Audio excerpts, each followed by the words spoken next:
Welcome to all the human and artificial intelligences around the globe who have joined us for today's webinar on the governance and economics of AI. I'm Anton Kornek. I'm an economist at the University of Virginia and a research affiliate at the Center of the Governance of AI, which is part of the Oxford Future of Humanity Institute and is hosting the event. Let me thank the center and in particular Markus Anderljung and Anne Leroux for their support. Our presenter today is David Autor, Ford Professor of Economics at MIT. David has earned so many honors and awards that I could not list them if I used the entire webinar. So let me just say that he's the world's top authority when it comes to analyzing the effects of automation on the labor market. As discussants, we have Katja Klinova from the Partnership on AI and Ioana Marinescu from the School of Social Policy at Penn, who will share their comments on David's presentation.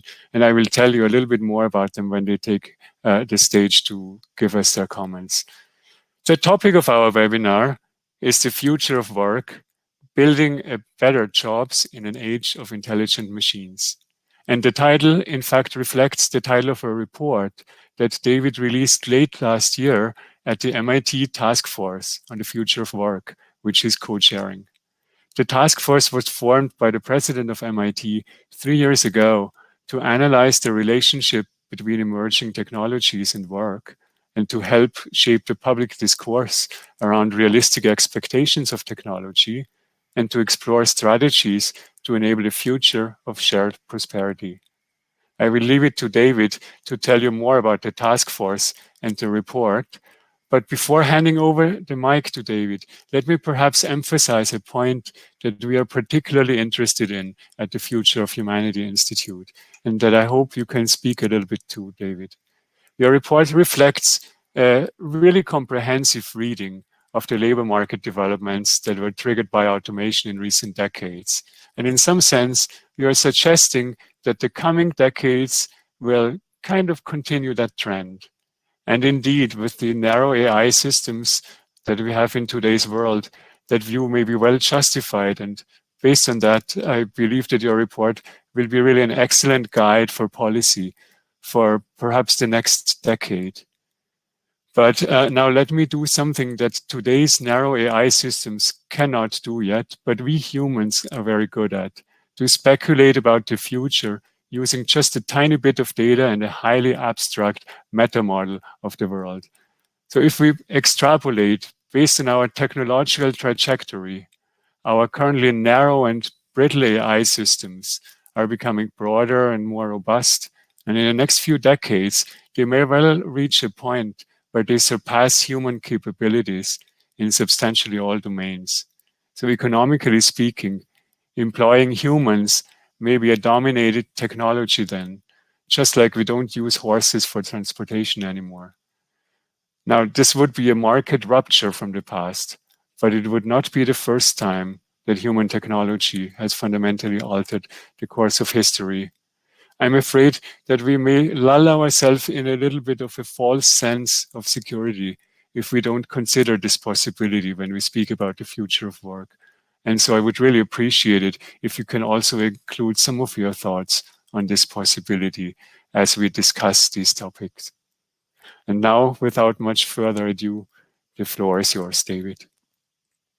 Thank you. So the question that you just asked, Anton, is not one I exactly was set up to answer, so it's not in my slides. But let me sort of circle back to it later, rather than taking on the sort of Leontief horse scenario. But let me start where with the sort of the report itself, and I'm going to share my screen to do that. And thank you all. It's a pleasure to be here. Thank you for inviting me. Thank you to Ioana and to Katja for agreeing to discuss. And thanks for all of your attention. And if you guys all want to now turn out and watch the Biden inauguration, I don't fault you for that. Okay, let me show this screen. Okay. All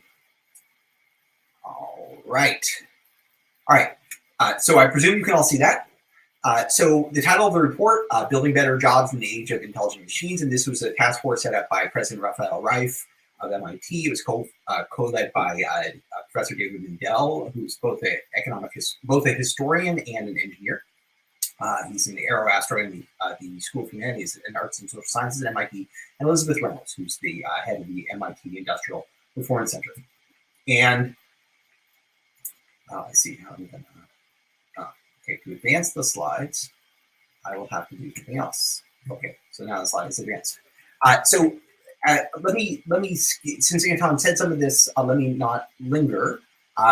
Basically, the purpose of the task force was constructive, to sort of survey the landscape, ask what's changing, and then ask how can we design and leverage innovations and institutions to maximize the benefits and minimize the harms of changes that are underway. Lots of people were involved, and I won't say them by name. And let me just kind of start. I'm going to start with the economic context. Why? One, I'm an economist first and foremost, and second of all, I think it's the right. It's the thing that frames the debate and in some sense motivates the entire discussion.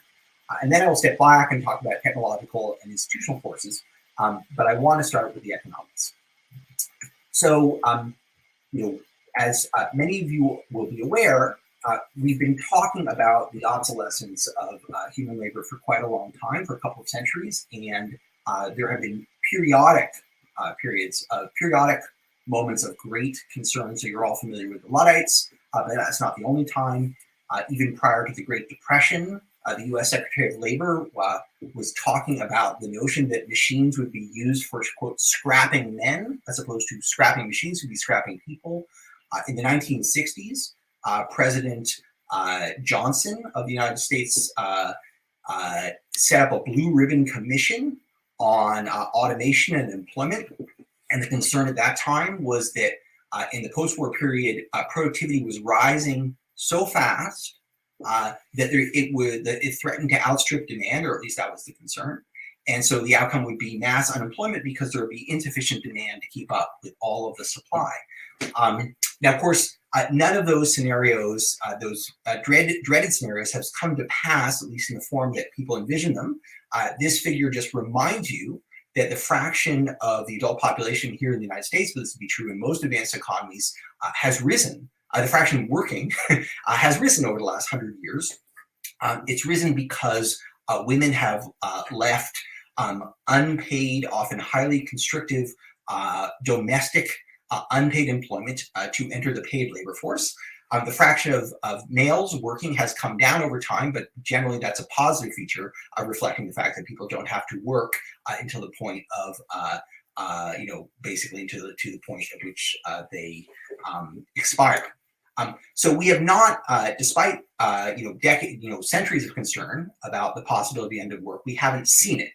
That doesn't mean we can't ever see it, but there's no current evidence that we're anywhere close to running out of jobs. In fact, prior to the pandemic, we were in the United States as close to full employment as we have been in quite a long time. And that's true, as The Economist has reminded us, throughout the developed world, throughout the industrialized world. I have to do something awkward on my screen that you don't have to see. So let me say, well, why haven't we run out of work so far in any case? So there are really several answers to that question that go from the kind of the most prosaic to the most interesting. So the most prosaic answer is that when we automate, we become more productive, and that makes us wealthier, and we consume more, and that creates work. So that's one answer. A second answer, which I think is less obvious, but more important, in fact, is that automation, we think of automation, or many of us think of automation as eliminating tasks. That would be true for artificial intelligence, that would be true for many forms of machinery and so on. But automation does do that. It absolutely does eliminate certain types of work. Simultaneously, it makes people more productive in the work that remains, often because what automation does is give us better tools. So, and you can see this at all levels. So roofers use pneumatic nail guns to hang shingles. Doctors deploy batteries of tests to make diagnoses. Architects, rapidly render designs on their computers. Teachers deliver lessons through telepresence. Long-haul truckers use route planning software to make sure they never carry an empty load. So a second reason that automation doesn't simply eliminate work is it makes us much more productive at the work that we do. That increases our marginal product. It lowers the price of goods and services, again, boosts demand. And so it makes people more valuable. There's no way that we could have this high, that we could command the wages we do, have such high marginal products if we didn't have vastly improved tools that come from our machines and our computers and artificial intelligence.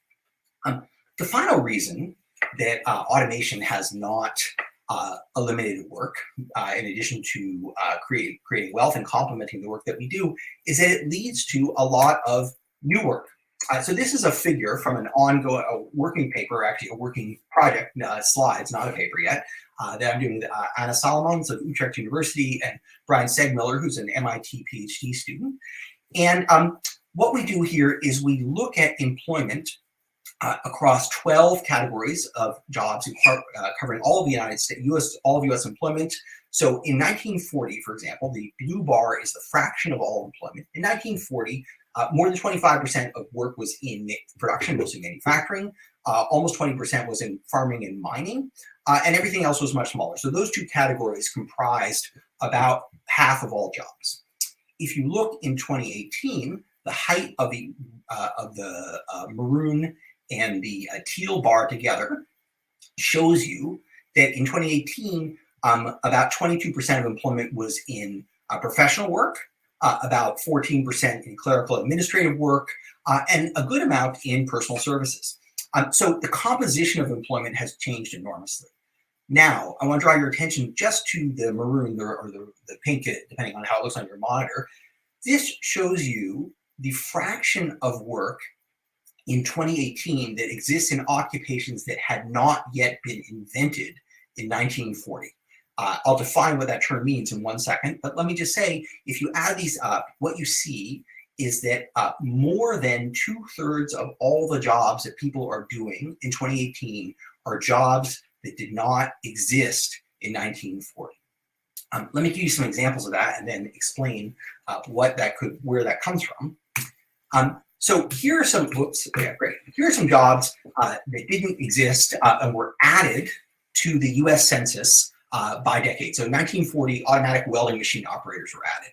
In 1950, airplane designers, then you can just read through the list, textile chemists, computer application engineers, controllers of remotely piloted vehicles, certified medical technicians, artificial intelligence specialists, wind turbine technicians, pediatric vascular surgeons. So in this list, what you can see is these are primarily jobs where new expertise is demanded by the introduction of new technologies, right? You didn't need airplane designers before we had, the possibility before the Wright brothers. You didn't need computer applications of engineering before we had computers. And all these medical specialties, of course, come from deepening knowledge. And so when we create new technologies, we create new demands for human expertise to service, to implement, to design, to advance, to apply those technologies. So part of where new work comes from is as we make the world more complicated and interesting, we create new work for ourselves within it. Here's another, but now let me turn to the other side of this figure that I was covering up. Here's some other jobs that were added by decade. Gambling dealers, beauticians, pageant directors, hypnotherapists, chat room hosts, sommeliers, drama therapists. These are all jobs that do not obviously have a technological component, but instead reflect rising incomes, creating demand for new luxury goods and services. Right? So many of these things, mental health counselors, sommeliers, drama therapists would not have been perceived as needed some decades ago, but now are obviously demanded and paid for, supplied by people primarily. And what this suggests is that new work doesn't just emerge per se from technology, but even from rising incomes and market scale themselves create these new opportunities that people jump into. Let me just say, where do we get this list? So here to do this, we're building on work by Jeff Lynn, who's an economist at the Federal Reserve Bank of Philadelphia. And what we've done is we've taken historical census documents and used these kind of micro lists of occupations and industries and cataloged their changes over decades And then we're analyzing where those come from. I'd be happy to talk more about that, but let me not linger. Okay, so the point I want to take away here is as we change the world, we eliminate work, we create work, and we also increase wealth. And those processes have roughly tended to keep in balance over the course of decades. There's not a law that says that they have to do that, but they have tended to do that. Okay, so if that's the case, what's to worry about? My goal here is not just to tell you don't worry about anything. I think there's plenty to worry about. It's not obvious to me to worry about the right thing. So I think the concern that that I find very focal is the disjuncture between productivity and compensation growth. And many people call this the Great Divergence. This just shows in the US, after the mid-1970s, the trajectory of productivity growth remains pretty steep, not as fast in the immediate post-war period. That's this purple line, right? So this is the post-war period, and then it slows down in the 70s, picks up back up again, not as fast. This is average compensation growth, what the average worker receives. It keeps pace with productivity until the early 2000s, when they diverge here. That's the falling labor share. But then the real cause of concern, of course, is the flattening of median compensation through this period. And so what it says is productivity is rising, average earnings are rising, but inequality is increasing so fast that the median person is seeing almost none of the median worker seeing almost none of this productivity growth. Now, let me say, you can quibble, it's reasonable to quibble, with, well, is the median really zero, rising by zero, or is it rising by more? Are we understating the growth of real incomes? And it's possible that we are. But that would also cause us to understate productivity growth and mean compensation growth. So in other words, that gap is real, even if you think the levels are more dramatic than they should be. So this is a really important phenomenon. And I think if you ask, why are people so concerned about automation, if we know that automation or technological progress raises productivity, raises national incomes, well, this figure shows you a very good reason for concern, because the median person could correctly say, looking at the last 4 decades of economic history, I see that the country has gotten a lot richer, and yet the typical worker has really not gotten richer. And so it's quite possible to have a lot of productivity growth without a lot of shared prosperity. And I think that is a huge concern. Now, let me not just be US focused here. You can say, well, what if I drew this graph for other countries? Well, I don't have a version of this graph for other countries, but it is the case that in most advanced economies, the median has not grown as fast as the average, has not kept pace with productivity, reflecting the growth of inequality as well. But the US is an outlier, as in many things, in the degree of this gap. And if you look across countries in the OECD does put together statistics on this, the US has done extraordinarily badly in this respect, if you consider this gap a bad thing, as I do. Simultaneously, as you'll be aware, there's been enormous growth of earnings differentials. And so you can see that a lot of that failure of the median to rise reflects the failure of incomes to rise for people without 4-year college degrees. So what's going on here? What are the causes? What is the cause of this disjuncture? If we've had this much productivity growth and yet there's so little compensation growth for the typical worker, what is going wrong? And I would say there are 3 different things that are going wrong. The first is technology itself. Although I don't think technology has eliminated work per se, the digitalization of work has made highly educated workers much more productive and made less educated workers easier to replace with machinery. One way we see that is in this kind of barbell shape of occupational structure growth. So this figure, again, using US data, looks at these 11 occupations here, ranks them from low pay to high pay. And of course, these high pay jobs are professional, technical, managerial jobs that require lots of education. They are obviously, at present at least, highly complemented by information technology. On the left-hand side, we see a lot of these in-person service occupations, personal services and cleaning and protective services, and these are numerically growing rapidly, but they're not becoming much more productive. And the supply of people who do that work is highly abundant because they are not specialized. Those are growing. And then many of these medium skill occupations in production, administrative support, and sales are contracting as a share of employment. And I don't think you have to introspect too deeply to see how that is related to computerization, not AI really, that has made many of those codifiable tasks much more subject to automation. So technology itself has played a big role in changing the structure of occupations. One interesting way you can also see this, and this goes back to the work with Anna Solomons and Brian Segmiller, is to look at the growth of new work over time. So this figure shows you the addition of work between 1940 and 1950.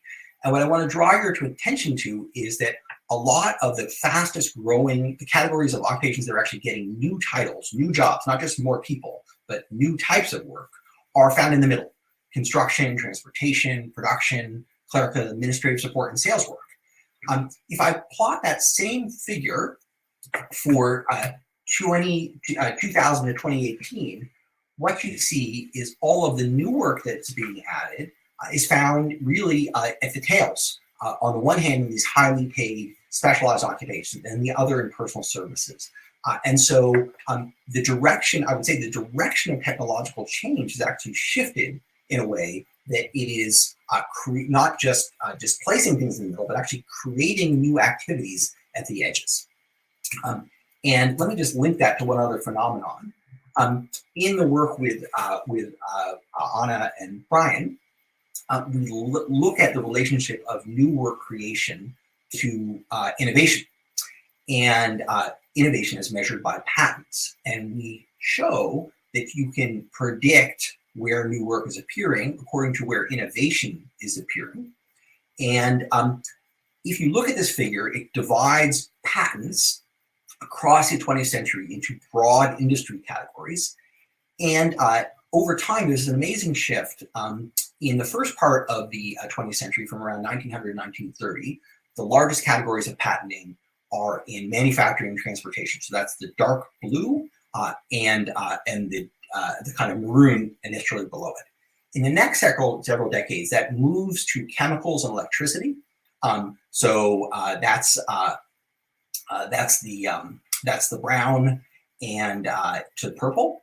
And then if you look at the last 40 years, the majority of patenting has been just in two categories: instruments and information, which is the kind of mustard colored, and electricity and electronics. And so as the locus of innovation has shifted, the locus of new work creation has also shifted, and that's very strongly tied to the growth of occupations at the top. Okay, so now let me say technology is not the only factor that matters. Globalization has been a huge positive for world welfare, but has placed a lot of pressure on manufacturing jobs and manufacturing intensive communities. So in the United States, for example, we have what some would call the China trade shock, where when China joined the World Trade Organization in 2001, its import penetration in the United States just accelerated remarkably, and US manufacturing employment fell pretty steeply. And although that only amounts to a couple of million jobs in a labor market of 150 million workers, it was very, very strongly regionally concentrated and strongly felt. So a second factor that contributes to the changes in work and the divergence between productivity and incomes is trade pressure, or the way trade pressure has been managed. The third factor, and I would say what makes the US distinctive from other countries, is institutions. Weakened labor unions, historically low minimum wages, and outdated employment regulations have been extremely harmful to the rank and file workers, to the median worker. You can see this in a variety of ways. So, for example, this just shows you purchasing power adjusted hourly earnings of low educated workers in 2015, according to the OECD. So the US is here at 1033. If you want to see, do a little better, just head to Canada, a little bit to the north, and where wages for similar work are about a third higher. If you want to go lower, you would have to go to Portugal or to Greece or the Czech Republic to find low-paid workers who are paid as little. And that cannot be a function of skills or differences in jobs. Many of these people, you would find McDonald's workers in all of these countries doing basically the same work, and yet wages vary dramatically among them. And I view that, especially when we look across these high-income countries, as a function of institutional choice rather than underlying technology. You can also see this in terms of collective bargaining. So the US is an outlier in having extremely low and falling collective bargaining. The UK has had enormous, which has a lot of in common with the US labor market, has seen large declines as well, and a big opening up at the bottom. And then throughout the OECD, collective bargaining has been falling, but to a much greater extent in some countries than others. Germany is another good example, and Germany is also a country that has seen a very rapid, a very sizable increase in inequality from the 1990s to the present. Finally, I think I've already mentioned this, and you will all be aware of it. The US minimum wage is remarkably low, almost meaningless. It actually, in real terms, depending on how you deflate it, it's the same level at present as it was around 1950. And despite vast productivity growth. Now, US states have taken the lead on this. We'll see what happens in the Biden administration that is being sworn in as we speak. I realize that I want to make sure that I leave enough time. So I'm definitely gonna stop speaking within 12 minutes. I will just, so let me, and I want to leave time especially for Anton's question. So I had a section prepared, are we getting a positive return on inequality? Are we getting anything out of this? Let me just sort of say, if you look across countries, you will not find a positive correlation between labor force participation rates, economic mobility, and economic growth. You will not find those things to be positively correlated with high levels of inequality or high levels of divergence between productivity levels and median wages. In other words, an argument was frequently made in the 1980s and 1990s that you could take your inequality in one of two forms. You could either have dispersed wages, or you could have low labor force participation rates at the bottom, but you couldn't have both high wages at the bottom and high employment. Or another way of saying that is if you believed in the equity efficiency trade-off, that if you wanted more equity, you have to give up efficiency. And so if you wanted to have a more egalitarian social system, you'd have to give up higher growth, you'd have to give up dynamism and so on. There's really no evidence, at least on a correlational basis, that those patterns are visible. So just to give you a couple of examples and not spend a lot of time on them, if you look across countries, it is certainly not the case that more unequal countries have higher employment rates, which you might hope they would if they have very low wages. The US is a good example of having relatively low employment rates, especially among men. If you look at economic mobility, this is the famous graph by Miles Corrick, which Alan Kruger called the Great Gatsby curve. Just looking at the relationship between cross-sectional inequality and intergenerational mobility, more unequal countries tend to have lower, not higher, intergenerational mobility. You might have hoped that high inequality would create a lot of rags to riches, but in fact, it seems to create a lot of permanent social stratification. Okay, so in the interest of time, that's the economics structure I just wanted to kind of, or foundation I wanted to just lay out. And again, the main takeaway there is there has been an enormous divergence. It is not associated with falling employment or the lack of creation of new work. It is associated with divergence of incomes. And institutional factors, I believe, are as at least important in explaining the diversity of experience across countries as are differences in technology and globalization. So let me, but now I've not talked about technology at all, so let me spend a few minutes on that. And I can summarize the conclusions of our report on this in really a sentence, which is that the momentous impacts of technological change are unfolding gradually. What I mean by that is that new technologies themselves are often astounding, but it can take decades from the birth of an invention to its commercialization, its assimilation into business processes, standardization, widespread adoption, and broader impacts on the workplace. And so there's often a line, a kind of headline line that is drawn from a laboratory invention to mass displacement of labor. And we have rarely, if ever, seen that. I'm not aware of examples where we see that. And in looking at the technologies we surveyed in our task force, we find a pattern consistent with this observation. So we looked at autonomous vehicles, industrial robotics, intelligent supply chains, additive manufacturing, and artificial intelligence. In all cases, we came away saying they are remarkably important. Over the long run, they will do a great deal. In the short and medium run, they are often extremely limited. So autonomous vehicles would be one example. In the long run, it's estimated that autonomous vehicles will displace 1.3 to 2.3 million workers out of transportation jobs. This has strong regional implications. A lot of the people who drive for a living are located in the South, although they drive all over the country. And so this has potentially important consequences. But as all of you who've been reading the news will be aware, this is happening much more slowly than was predicted 5 years ago. So, for example, here's a headline I really like for the Washington Post: "Shaken by hype, self-driving leaders adopt new strategy, shutting up." And why is that the case? Well, there are two reasons. One is, of course, the technology itself was overhyped. Autonomous vehicles are just not as competent or reliable as they were initially claimed to be, although I think they eventually will be. I don't mean to say they're not amazing. They are. And eventually they'll be much safer drivers than our people, and many good things will come from that.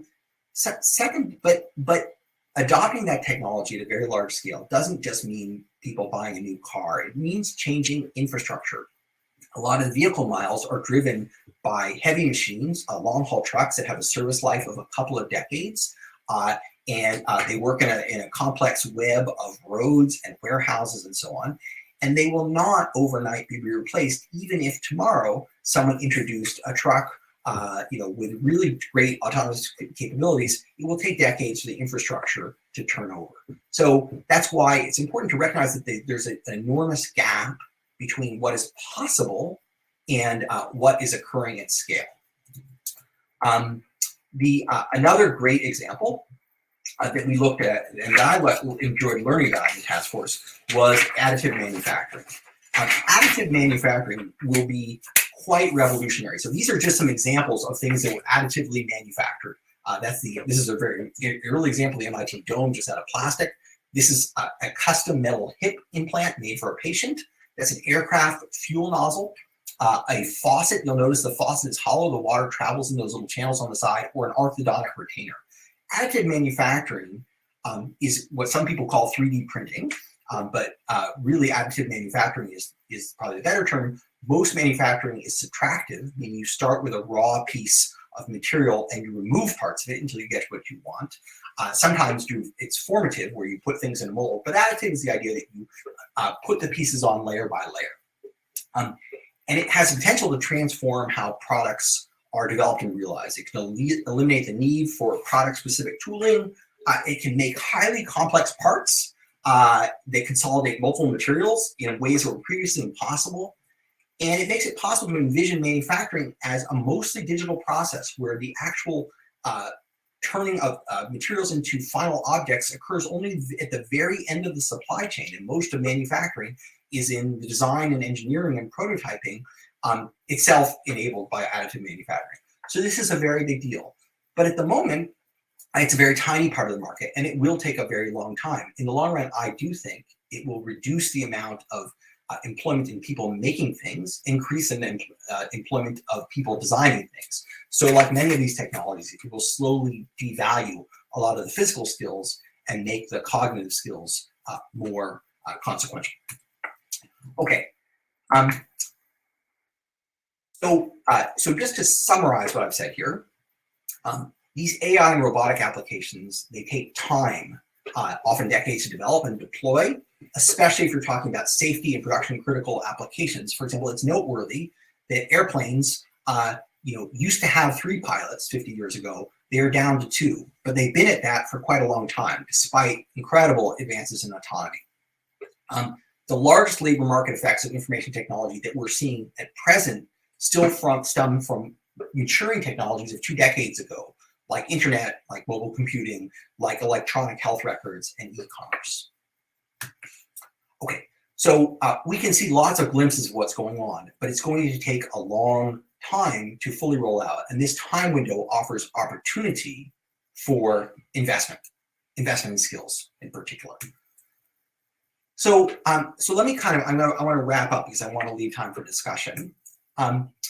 The main argument of our report is that institutional innovation must complement technological innovation.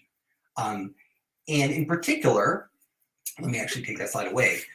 We argue that if the waves of technology that we're seeing now deploy into the institutions that we have in place, we will have bad results, as we've arguably had bad results for the last 4 decades. Those institutions have not done enough to translate rising productivity into anything like shared prosperity, and that has had real social and political costs, but that was not necessary. And we can see from the diversity of experiences across countries using the same technologies, facing the same forces of globalization, that they have done very differently, and not obviously at great cost. They haven't given up a lot to get better results. So we talk about 3 places where innovation is most needed. One is, of course, investing in innovation and innovating in skills and training. And any economist who woke up in his or her sleep would tell you that's necessary, and that's true. In the long run, human capital is critical.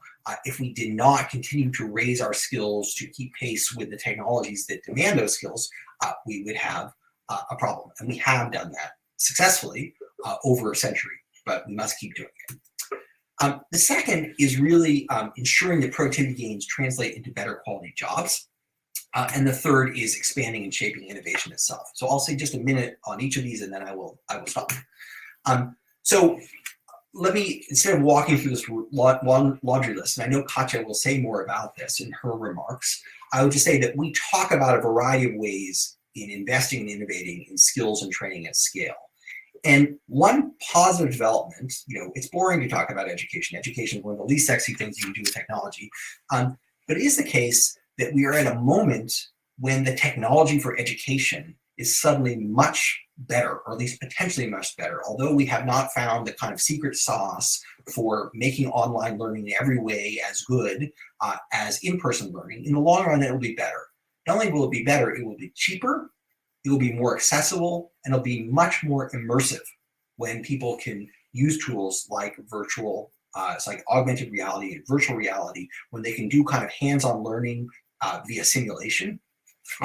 And when they can do that, so when more of learning looks more like video games and Netflix and so on, it will be much more appealing to many more people and more broadly used. So although it is hard to improve education, and it's especially hard to retrain adults, lots of research demonstrates that, I think the technology for doing this is going to help us a great deal, and both in terms of cost and even more so in terms of efficacy. A second thing is really in innovating institutions to go along with technological change. So to give you examples, in the US, we would talk about modernizing the unemployment insurance system. We would talk about making sure healthcare provision was not intimately dependent upon employment. Certainly restoring the real value of the US federal minimum wage and indexing it to inflation. All evidence suggests that this has benefits at low costs. And then a lot of what we talk about in the report that I won't talk about here is strengthening and adapting labor laws, both enforcing existing protections, but also allowing for innovation in worker representation. The US has a highly atrophied form of collective bargaining, but bringing it back at full strength in its current form is not necessarily desirable. It's highly adversarial and arguably not a good way to go about it. We talk about alternative models, but this is an area where experimentation is desperately needed. In addition, actually building legal protections for workers to organize without retaliation in non-traditional realms. Currently, U.S. domestic and home care workers cannot legally organize, nor can farm workers, and it's unclear about independent contractors. So finding room for collective bargaining in an innovative way is critical. Finally, we talk about expanding and shaping innovation itself. Many of you will be aware, at least the U.S. has really slacked off in public investment in innovation. So R&D in the U.S. economy has stayed roughly stable as a share of GDP, but that's because public sector has fallen enormously and private sector has risen. Now you might say, well, isn't that good enough? Aren't those substitutes? If the public sector doesn't do it and the private sector does, shouldn't we be happy about that? And I would argue, no, that these things are complementary, that the public sector does a different type of innovation earlier in the pipeline, more focused on public goods. It provides a lot of the fundamental science. And so these things go together. In fact, there's nice research by my colleagues Pierre Azoulay and Danielle Lee showing that public sector R&D investment leads to private sector patents, among other things. So how do we do that? Again, when I talk about policy, I'm constrained to speak about the U.S., or at least it's hard to speak about many countries simultaneously. One is not only to increase federal R&D spending, but to use it to set the agenda. We forget, or many people forget, how important the government has been, not just in paying for things, but in deciding what things should be paid for.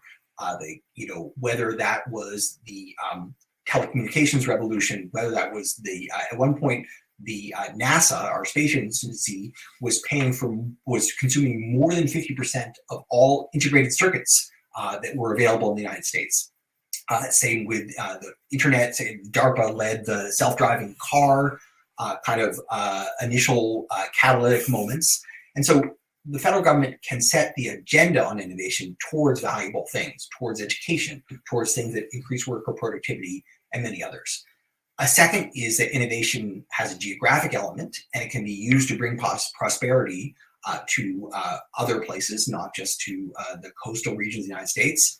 And a third thing that we talk about in the report, which is quite controversial, and here we're building on the work of Doron Acemoglu, Andrea Minero, and Pascal Restrepo, is rebalancing our tax system, which at the margin subsidizes firms to eliminate workers and replace them with machines, which is not something that we think is desirable. Capital investment in general is good, but at the margin could be counterproductive depending on where it goes. Okay, so let me kind of conclude my canned remarks and then hopefully open this up. So our report concludes, and I believe this: the work of the future is ours to invent. There is a palpable fear, and at least the way we perceive it, this is a hypothesis, we've not proved it, is a lot of the fear comes from a consequence between advancing innovation and fairly stagnant labor market opportunity. And that will get worse if we don't take countermeasures. But we do not think that there is a trade-off that we see between economic growth and strong labor markets. As far as we can tell, these things are either complementary or orthogonal. They are not at odds with one another. As I stressed at the beginning, the majority of today's jobs had yet to be invented a century ago, and a lot more are to come. And really the job of the present, as we understand it, is to build the work of the future in a way for a world that we all want to live in. And that is not a technological inevitability. It's a matter, to an important extent, of social choice. So let me stop sharing my screen. And let me kind of talk very briefly to the question that Anton asked originally. So there is a Leontief scenario, the horses scenario, but of course that has been with us for a long time, right? Many of the things that we used to dig ditches by hand, we used to pound tools out of wrought iron, we used to do bookkeeping using books, right? We have automated ourselves out of all kinds of work, right? If we were limited to the things that we did 100 years ago, with 40% employment in agriculture, we would be in big trouble. We have, and we have continued to complement ourselves with the machines we create and with the and this appearance of new work, which I'm arguing has been extremely important. Now, we don't know that'll stay in balance. There's a nice theory paper by Asimov and Restrepo called "The Race Between Man and Machine" in the AR that talks about the forces that potentially counterbalance this, and what you need in equilibrium for labor to stay valuable, and what you need for innovations that complement labor. I don't know. I mean, what I will say, so those are obviously hard to check whether that's true. What I say is there's no evidence yet that we're seeing what people are worried about, that we're seeing vast displacement. What we are seeing is some devaluation of skills. We are not seeing a shortage, a excess supply of labor per se. And so I perceive it as the challenges at least for the next decade, maybe for the next 2 decades, as being distributional rather than pure human obsolescence. If we reach that point of pure human obsolescence, what we again have is a much bigger distributional problem, right? Because it's not that we're poor at that point, we're incredibly rich, right? Labor is no longer scarce, and we own the machines, right? They don't work for themselves. So we have a fabulously wealthy society with no obvious means of distributing income, in the sense that most of our income distribution systems are based on the scarcity of labor. And where labor is not scarce, we would have income without being clear who gets to make a claim on it. So I think that's a huge social organizational problem. I don't look forward to that problem. I like the problem of scarce labor. I think it has many, many virtues. So I don't see any early indications of that scenario, but I know that many will disagree with me. So let me stop there, and thank you very much for your attention. I look forward to the conversation that follows. Thank you so much, David, for your deep insights. I find it very impressive how you managed to distill this huge wealth of data that we have about labor markets into really high-level insights that are both very intuitive and also so policy relevant. Let me invite everybody in the webinar to submit questions through the Q&A field and to upvote the questions that have already been submitted and that you find particularly interesting. So we will have 2 discussions now, and after that we will open the floor to the questions that you are all posing. Our first discussant is Katya Klinova. Katya directs the AI, Labor, and the Economy research programs at the Partnership on AI. She focuses on studying the mechanisms for steering AI progress towards greater equality of opportunity and improving the working conditions along the AI supply chain.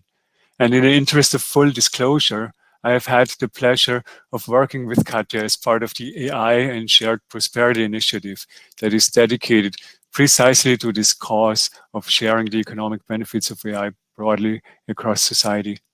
Katya, the floor is yours. Thank you very much, Anton. And I want to start by thanking David and his colleagues from the task force for creating this encyclopedia of a report. In the last 3 to 4 years, there's been really a flurry of future work reports, and a decent number of them offer really valuable insights. But really, really few come even close to the monumentality and comprehensiveness and level-headedness of this report. So really, my biggest problem with it is that it's the final one from the task force. I wish they kept going because it's just been really great service to the future work community, shaping and directing this conversation.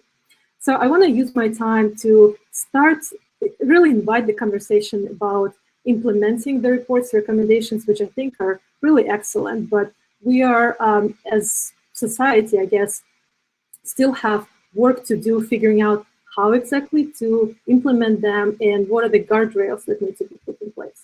And because our time is limited, I picked, let me see if my slides advance, hopefully yes. I picked 2 of my favorite ones, which I think are incredibly important. The first one is about allowing innovation in the new forms of representation of workers in the workplace and corporate decision making. And the second one is about committing to an innovative agenda that is targeted towards augmenting rather than replacing workers. So let's take these 2 in turn. Firstly, about the worker representation.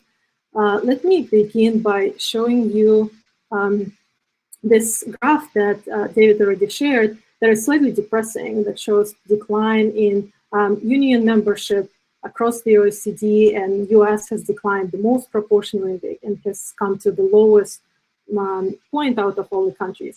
And I think it's instructive to look at this chart back to back with this with the graphs that show the really discrepancy in the forking of the growth between the highest wage earners and the lowest wage earners in the OECD countries. And I just want to draw your attention to the Nordics that have not experienced this fork. And also the growth there has just been much higher, like it's reaching 60% over almost 80% in Sweden. And of course, not all of that has to do with just union participation. And yet, I think it's insightful to look at these graphs slide by slide and kind of regain our appreciation for unions and really appreciate that the report is talking a lot about that and calling for innovation there. So one thing that unions can do when it comes to technology, and this is again a story that the report tells as well, Unite Here a few years ago was the first union that was able to put clauses around technological development into their union contracts.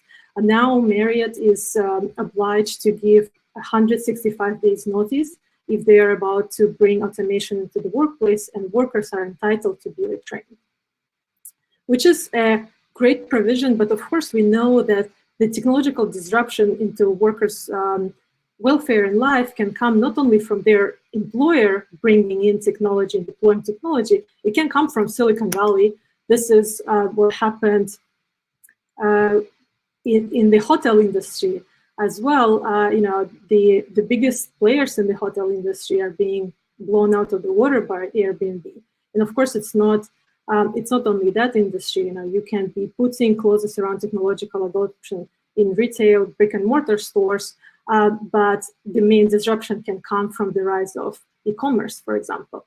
And that is not necessarily bad. It can be, disruption can be a sign of very healthy and dynamic economy. It's also not new or unique to the digital age, so it's definitely not something new for unions to deal with. And yet, if we are thinking of AI as a force that can dramatically expand the variety and the range of human tasks that can be automated, then we can be entering an age in which, for really most workers around the globe, some faraway Silicon Valley company can be as relevant in terms of its influence, its ability to influence their well-being as their own employer. And of course, that relationship is not covered by traditional union contracts, cannot be covered because Silicon Valley does not employ all of these people, not in a direct way, not in indirect way. And that's why, in addition to all the reasons that the report is listing, such innovation is so badly needed in unions. So you can be thinking about who can be advocating for the aggregate labor demand to stay high and for human labor to stay relevant. We know that can take a hit in aggregate. These are graphs from a seminal paper by Professor Sachimolu and Restrepo that show that while automation kept pace with creation of new tasks for humans in the 4 decades following World War II, in the last 3 decades that really has changed, and automation is now outpacing reinstatement by far. So you could, of course, think about the government and the policymaker, benevolent one, as the one who would be thinking about this aggregate picture. And this is what brings us to the second recommendations about shaping technology to augment as opposed to replace workers. And the graphs that David already showed here, again, that are slightly depressing, or actually quite a bit depressing, that show the erosion of both employment and earning for the median worker, make us think about what are the barriers, like why the median worker clearly doesn't seem to be sharing in on the productivity growth that the economy has been experiencing, even that if that productivity hasn't been growing as quickly as previously in history, but it has been, and that does not really spread evenly across education levels and wage levels. Clearly, technologies of late have been hugely complementary to the knowledge workers, but not necessarily to everyone else. So how can we commit to boosting productivity of a typical worker to boost demand for their labor and their wages in turn? So when we think about this productivity boosting technology, the recent examples of that do raise concerns because we need guardrails that are not yet in place between making workers more productive and really exploiting them. An example I'm going to give you a few years ago, technology was patented for wristbands for warehouse workers, which give them haptic feedback. They basically buzz if you're putting a wrong item into a wrong bin. And this just sounds like a great idea. You know, it's something that can tell workers about the mistake they're making and overall raise their productivity. But of course, that same wristband can track every single movement of a worker and can tell their employer how many times they took a break, went to the bathroom, any of that sort of details. And people are obviously raising concerns about that. That's not the only example. Now there are startups that literally advertise themselves by offering you to tell apart efficient and inefficient workers and build a map of who, where, when, and where is doing what kind of activity. And that might sound wonderful if you're an employer. I don't know if that's compelling to many of them, but if you are a worker, you might be quite concerned about that because you are human, and there are days on which you might need to have more breaks or fewer breaks, and there are obvious concerns around that information becoming fully transparent. Really, the workplace and the labor market is a market in which employers have way more power than workers, and the little power that workers have comes from the information asymmetry in their principal-agent relationship with their employer. So when that information asymmetry goes away, all bets are off in some sense, and then employers no longer need to worry about offering incentives or offering bonuses and carrots to try to induce higher performance. They can just limit their tools to the sticks and the punitive measures if someone doesn't meet their sometimes really exaggerated performance thresholds. And then lastly, of course, there is a lot of uncertainty when we're trying to anticipate the impact of new technology on labor demand. If you're a central planner or just a policymaker thinking how much you want to incentivize or disincentivize the development of a certain technology, there are a lot of uncertainties that you're dealing with, and your calculation would look very different if you're making it for a single country, especially a tech maker country that might have aging workforce and might be in need of robots, or if you're making that calculation for the world as a whole, in which millions of young people are entering the workforce every year in need of formal sector jobs. And then again, like the very same technology that can be used to automate the jobs of truck drivers can be also used to automate going to the grocery store, which in many countries still done by the households themselves, and this is unpaid labor that would be converted into creation of new jobs for people who pack those groceries and send them to people's homes. So the very same technology, a lot of different ways to apply it, which creates additional uncertainty when we try to predict what would be the impact on labor demand. And that is just when we think about the labor demand, but there are, of course, all kinds of different effects that we might or might not want to encourage with self-driving cars. That's, of course, first of all, the considerations of safety and saving lives on the road. So I want to wrap to give it back over to Anton, but just by saying that if you are, we are trying to think about some of these questions. If you have advice for us or just want to get involved, please get in touch. My Twitter is here, and you can also sign up at the Shared Prosperity website, partnership-on-AI.org/shared-prosperity. Thank you very much. Thank you so much, Katja. Our second discussant is Ioana Marinescu. Ioana is an assistant professor at the School of Social Policy and Practice at the University of Pennsylvania and a faculty research fellow at the NBER. She studies the labor market to craft policies that can enhance employment, productivity, and economic security. Her research expertise also includes wage determination and monopoly power, antitrust law for the labor market, the universal basic income, unemployment insurance, the minimum wage, and employment contracts. Ioana, the floor is yours. So hello, everybody. David, I really enjoyed your presentation, and it touched upon many policy issues that my work and my thinking has also been concerned with. So I want to make here 2 points.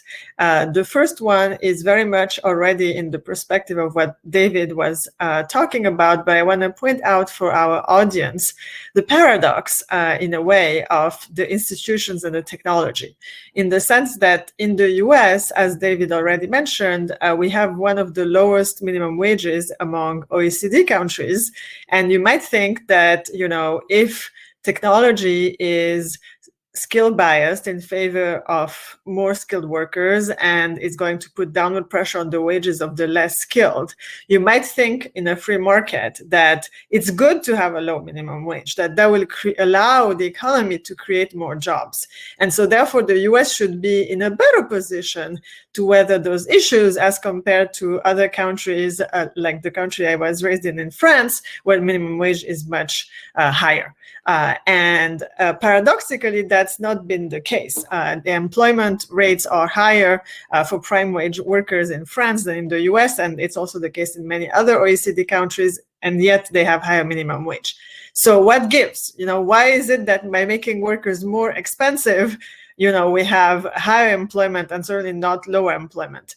So here I want to introduce the idea that that's possible because in many cases, workers are underpaid relative to their productivity, which we call monopsony power. Just by analogy with monopoly power, where in the product market, you have firms with market power who overcharge consumers relative to cost. So in the case of the labor market, firms with employers with market power will underpay workers relative to these workers' productivity. And if that's the case, then a minimum wage, rather than decreasing employment, as would be the classic prediction under a basic model, where if you increase the price of something, the demand for that decreases, with monopsony power, as you increase the minimum wage, employment can in fact increase, since firms can afford to pay more, and by paying more, they're able to attract additional workers. So basically, if at baseline workers are underpaid, there is a margin to increase the minimum wage without destroying employment. And as we increase wages, we make jobs more attractive, which attracts more workers into these jobs. And in fact, my work in the US shows that that's exactly what happened across US states, that when there was less competition for workers, increasing the minimum wage has tended to increase employment. So that kind of solves a bit the paradox of the cross-country pattern, where you see countries with institutions that make labor more expensive seemingly doing better in the face of technological developments that seem to go against the demand, especially for low-skilled labor. So how do we solve this? Of course, as David said, by increasing the minimum wage, and also by increasing or helping worker unionization, as well as other forms of worker bargaining power, because unionization in the recent research has been shown to be able to counteract firms' monopsony power, so therefore resist pressure by firms to underpay workers. And also, of course, law and legislation, in particular, some of my work looks very much into antitrust law. So if we already have issues with competition in the labor market, we want to act to prevent behavior by firms that could further diminish competition, including things like mergers, by which firms become bigger and more powerful, as well as things like no poaching agreements, wage fixing agreements, where employers collude between themselves to keep wages low. So that's my first point, explaining for the audience here some of the reason I think is behind the paradox that countries with more expensive, seemingly more expensive labor have often been doing better than the US when facing these technological changes. And then the second point I want to talk about is the universal basic income. So as Anton said in his question to David, you know, it's true that in the past, the labor market has been able to adapt through all the mechanisms that David has explained so well. But obviously, you know, we cannot be sure what will happen in the future in 20, 30 years. And there is a huge cone of uncertainty. And it seems to me definitely possible that at least some workers will go the way of the horse, so that their labor is simply not valuable anymore in the face of new technologies.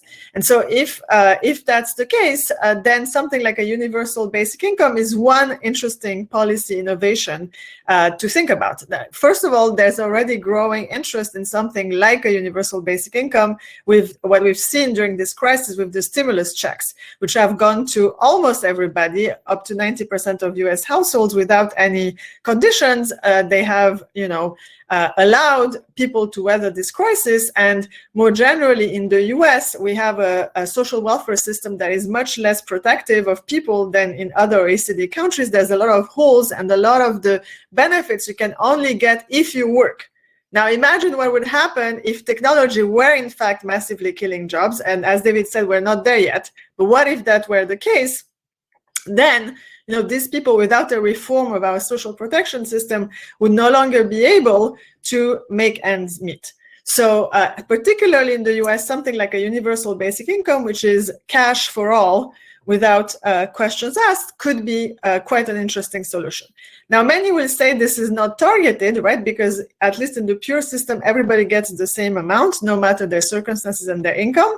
But that feature allows it to really make sure that nobody falls through the cracks. So everybody gets it, definitely. There's no need to apply, or it's really minimum. So that's the big advantage. And I want to say that even though it seems untargeted, if you add to that the financing side of it, so you have a basic income, then you have a conduit for financing this, which could be many things, including a carbon tax, sales taxes, additional income tax, wealth tax, you name it, many possibilities. So these extra taxes, almost any tax you can think of, is progressive, meaning that rich people end up paying more. So that on net, even though everybody gets the same basic income, through the tax system, it turns out that, you know, rich people pay a lot more taxes to pay into this system relative to what they're getting. And depending on your tax, you can make it as progressive as you want by using a more progressive tax. So therefore, if labor was going to go the way of the horse, I think that the universal basic income is one of the innovative ideas that's very much worth thinking about in that context, and it already has many advantages today. So this is, you know, what I had to say for now, and I'm looking forward to the discussion.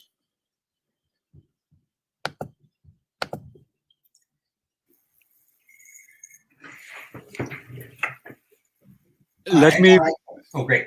Let me perhaps also start with a follow-up question on our discussion on human replacement, and that also weaves in two of the questions that were posed by members of the audience. So, David, you observed that the main problem, if we automate away all the labor at some point in the future, will be distributional. Joanna has spoken about one potential solution, a universal basic income. And you said it's a distributional problem, but at that point we will be incredibly wealthy, except, of course, I suppose, if the automation mainly took the form of what Acemoglu and Restrepo call so-so technologies. Now, one interesting observation is that this distributional problem that we would be facing in that future is in some ways just a continuation of the distributional problems between high and low skilled workers that you have emphasized at the beginning of your talk. So there really is no fundamental difference between what we may face in the future and what we have already been facing over the past decades. It's just going to be more extreme. It's a difference in degrees. Now, let's say that we may indeed, in a couple of decades, be at that point where humans are no longer economically useful. Let's say it is cheaper to pay robots and AI than to pay humans the basic food and amenities that we need to live. So in that world, it's not that there is no work. It's just that your competitive wage, your marginal product, is worth very little. Let's say 2 cents an hour, and it costs you $1 a day to keep alive. Now, there will, of course, be a transition between today and that future. And some may argue that we are already in that transition in the US based on precisely your work about skill premia and the growing inequality in the labor market. But of course, many may also disagree. But David, my question to you is, if we want to prepare for a possibility of that future, what would be concrete policy measures that would make sense anyways that would help us for the transition? And then let me also invite you to answer to all the broader points that were brought up by Katja and Joanna. Okay, well, I mean, there's so much to talk about here, and I really appreciated the observations from Katja and Joanna. And I agree that the policy, Katja, I think Katja's point is the policies are extremely hard to implement. It's hard to figure out, how do we bargain over these things? What is the way, what is the form of collective bargaining that is not too restrictive, that, and doesn't have too many loopholes simultaneously? And then, how do we shape technology in the direction that we want it as well?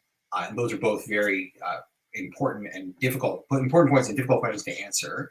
And then, of course, I very much agree with Joanna saying about, that we have sort of for too long, sort of assumed the labor markets somehow are perfectly competitive, in the labor markets for toothbrushes and cereals were not, and now people are sort of re-examining that presupposition. I think, but let me try to tie this together a bit. Anton, you're talking about a future which I view as relatively distant. But I agree that but it connects, you're right, in the sense that, what we have done is made labor less scarce in some domains and more scarce in others. You're talking about a future where labor is not scarce, right? Where there's no such thing as labor scarcity. Whereas I don't think we are in that world at the moment. We're in a world with extreme inequality of labor scarcity.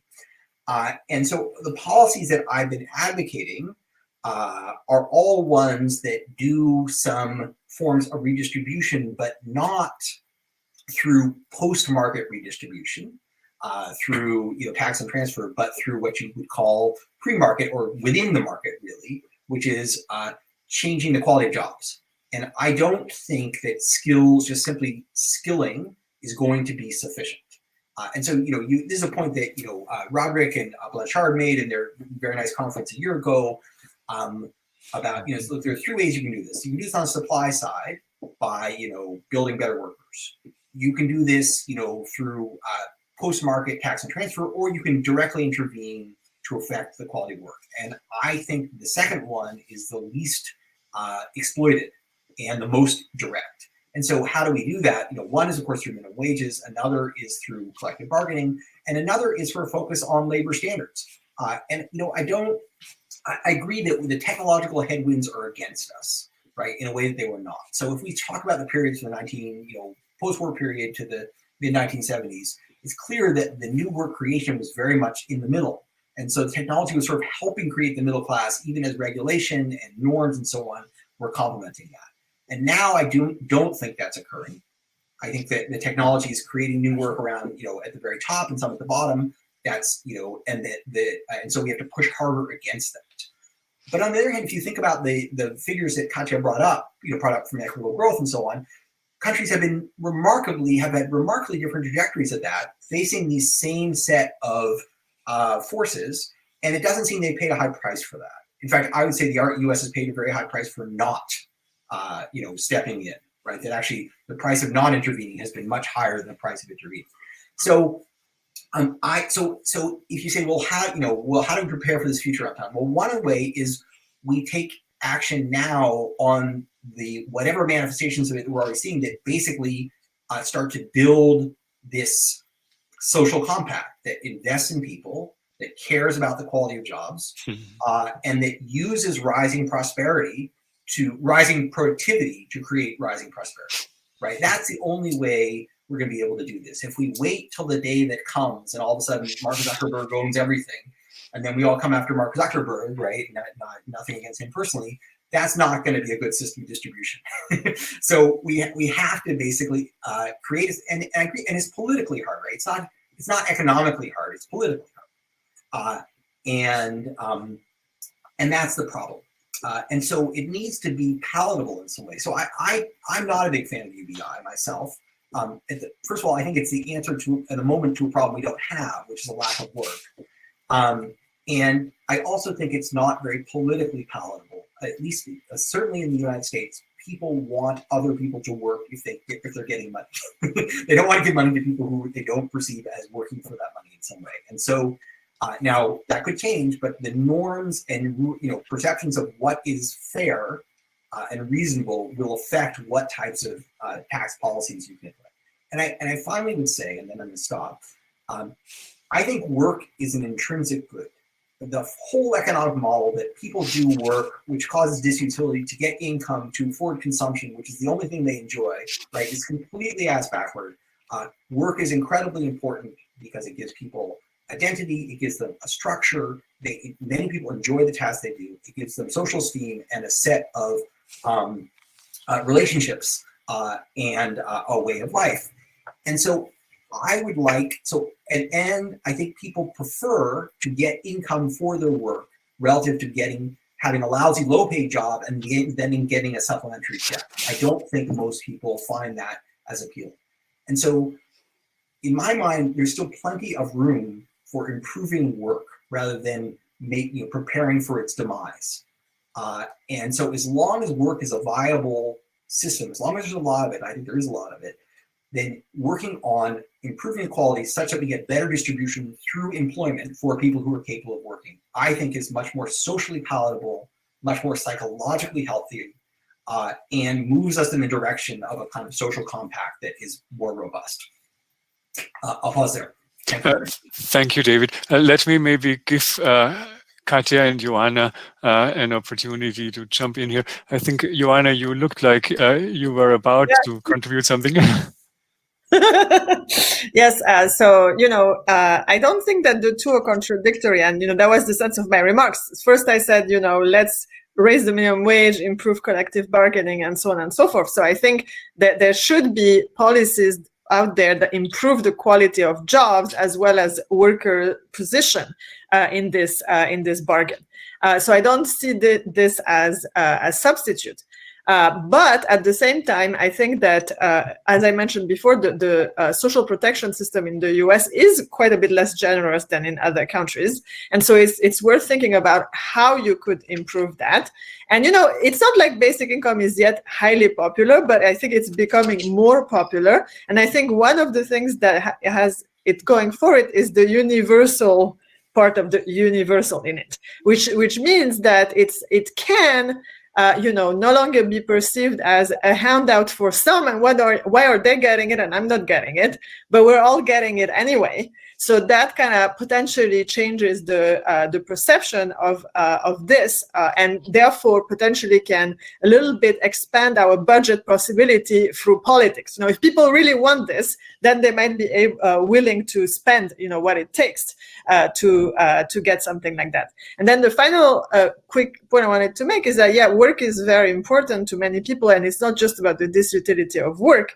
But it doesn't necessarily always have to be classic paid market work. And I think what something like a UBI enables is for people, first of all, as I said, we should make more classic market work available that's good work, but also people having the opportunity to do other types of non-market work, caring and volunteering and whatever else they want to do, and artistic activities that are non-remunerated, and that having something like a basic income could enable people economically to engage in those sorts of activities that are work-like, but that are not necessarily remunerated by the market. Thank you, Joanna. Katja? Yeah, I think, Anton, your question is very important. Like, is there a discontinuity between the distribution problem that we're facing now and the distribution problem we might be facing if labor is not scarce anymore? And I think, like, I am with David all the way that, like, I don't want to face that problem. It seems like a qualitatively different problem because it's a very fragile setup. It's like much more fragile setup, right, than the one that we're facing right now. And even if, for example, UBI is providing enough for people to live on and pursue their artistic and other interests, which, like, I would be all in for, but it does rely on whoever is possessing all these productive forces to be willing to, generation after generation, continue to redistribute that, while they don't really need the people to keep producing and people don't have the political power. So this political setup is what I worry the most about in that hypothetical scenario that you drew for us. Yeah. Thank you. Yeah, it would be like the resource curse, right? Only for everything, right? So we know countries that like have basically one source of income, right? They tend to be terribly governed because it's so easy to monopolize that, right? Whether that's oil or diamonds or something. And then it was the machines, where we would worry. Thank you, Katja, and also David. Let me maybe bring up one more question from the Q&A that relates to education. And let me maybe broaden it a bit. So, David, what types of education would you advocate the most, and how much should public sector be involved versus the private sector? And let me perhaps also ask the question, is there going to be a limit to the human capacity to being educated? Like, let's say I worked very hard to get a PhD degree.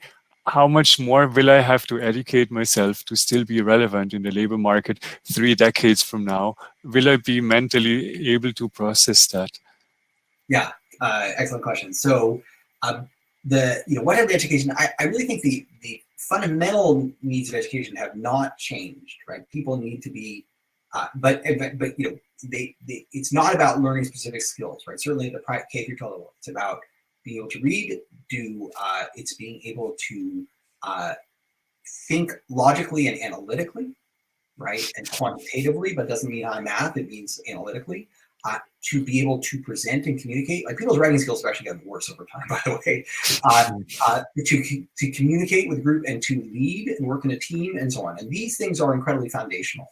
Now, then you say, well, what will people do for work beyond that? I don't know. I think that it's very, very likely that the realm in which humans will maintain comparative advantage is in things that continue to require flexibility and interaction with others, but draw on a base of expertise that interacts with technology, right? You can't make a living just being empathetic, but you can't make a living just doing adding columns of numbers. One of those is not scarce, and the other, because of human capacity, the other is not scarce because of machine capacity. You need to be in the place where those things are complements, not substitutes. Now, on the finite capacity of humans to learn, right? Certainly, there's got to be a limit. However, it's not clear how close we are to it. For one, people during the high school movement in the turn of the 20th century, the end of the 19th century, there was this, the concern about sending everyone to high school was, one, isn't that expensive? All these teachers, all these books. Two, the opportunity cost is really high. They can't work on the farm. But three, is it really reasonable to think that all these cretins could actually achieve this elite level of education, which is a high school diploma, right? Which was considered elite. And we had this belief that maybe people we'd already hit the capacity of most people, right? In that era, that healthy era of eugenics, right? We knew who wasn't going to be able to do that. So it's not, we've gone a lot beyond that. And more than that, we're getting more efficient at learning, I would argue. So I do think we'll eventually hit a limit. But one way we deal with that limit is we specialize, right? There are, hundreds of types of doctors now, whereas, a century ago, there was a dozen. And it's not, and they're more specialized because they do have, the technology has deepened, right? Expertise is deepened, but people's capacity for expertise is finite.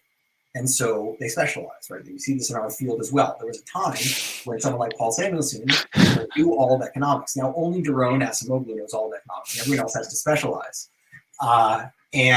So, it's possible that we will specialize and remain complementary to the tools we create through this specialization. Katja, Joanna, would you like to add anything? I am excited about the potential capability of AI to facilitate and make more scalable teaching at the right level. I've definitely, I'm sure that my fellow panelists probably never been in this situation, but I've definitely sat in class where I was not able to follow as well as some of my classmates, and if there was an assistant that could catch me up to what I'm missing out on, I think that can really improve the quality of education and scale it to a lot of the countries where it's scarce. Actually, I did have a quick comment about Katya's potential political dystopia, and of course, this is a bit distant. So I agree with David that even if all this is a threat, it's quite a few decades afield. But I think this also speaks to thinking about modes of property. Who owns what, how.